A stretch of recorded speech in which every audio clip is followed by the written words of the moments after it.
Kejadian pasal 39. Adapun Yusuf telah dibawa ke Mesir. Dan Potifar, seorang Mesir, pegawai istana Fir'aun, kepala pengawal raja, membeli dia dari tangan orang Ismail yang telah membawa dia ke situ. Tetapi Tuhan menyertai Yusuf, sehingga ia menjadi seorang yang selalu berhasil dalam pekerjaannya. Maka tinggallah ia di rumah tuannya, orang Mesir itu. Setelah dilihat oleh tuannya, bahwa Yusuf disertai Tuhan dan bahwa Tuhan membuat berhasil segala sesuatu yang dikerjakannya, maka Yusuf mendapat kasih tuannya, dan ia boleh melayani dia.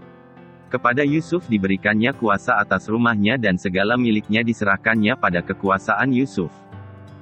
Sejak ia memberikan kuasa dalam rumahnya dan atas segala miliknya kepada Yusuf, Tuhan memberkati rumah orang Mesir itu karena Yusuf, sehingga berkat Tuhan ada atas segala miliknya, baik yang di rumah maupun yang di ladang. Segala miliknya diserahkannya pada kekuasaan Yusuf, dan dengan bantuan Yusuf ia tidak usah lagi mengatur apa-apapun selain dari makanannya sendiri. Adapun Yusuf itu manis sikapnya dan elok parasnya. Selang beberapa waktu istri tuannya memandang Yusuf dengan berahi, lalu katanya, "Marilah tidur dengan aku."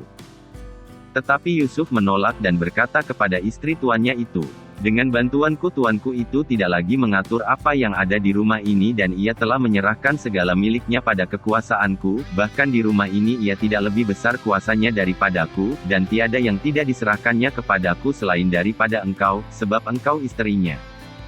Bagaimanakah mungkin aku melakukan kejahatan yang besar ini dan berbuat dosa terhadap Allah?"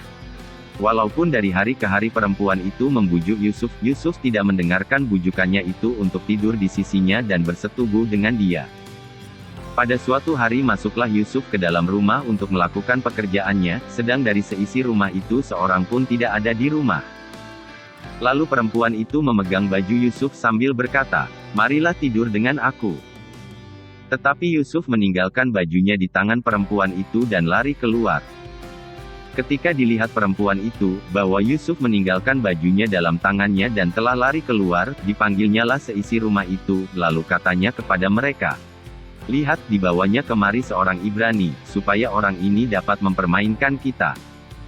Orang ini mendekati aku untuk tidur dengan aku, tetapi aku berteriak-teriak dengan suara keras.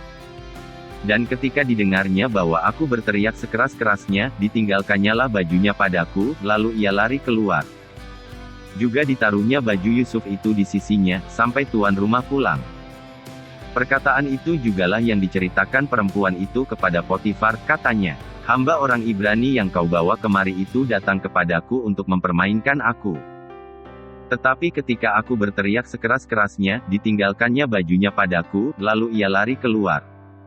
Baru saja didengar oleh tuannya perkataan yang diceritakan istrinya kepadanya. "Begini-begitulah aku diperlakukan oleh hambamu itu," maka bangkitlah amarahnya. Lalu Yusuf ditangkap oleh tuannya dan dimasukkan ke dalam penjara, tempat tahanan-tahanan raja dikurung. Demikianlah Yusuf dipenjarakan di sana. Tetapi Tuhan menyertai Yusuf dan melimpahkan kasih setianya kepadanya, dan membuat Yusuf kesayangan bagi kepala penjara itu. Sebab itu kepala penjara mempercayakan semua tahanan dalam penjara itu kepada Yusuf, dan segala pekerjaan yang harus dilakukan di situ, dialah yang mengurusnya.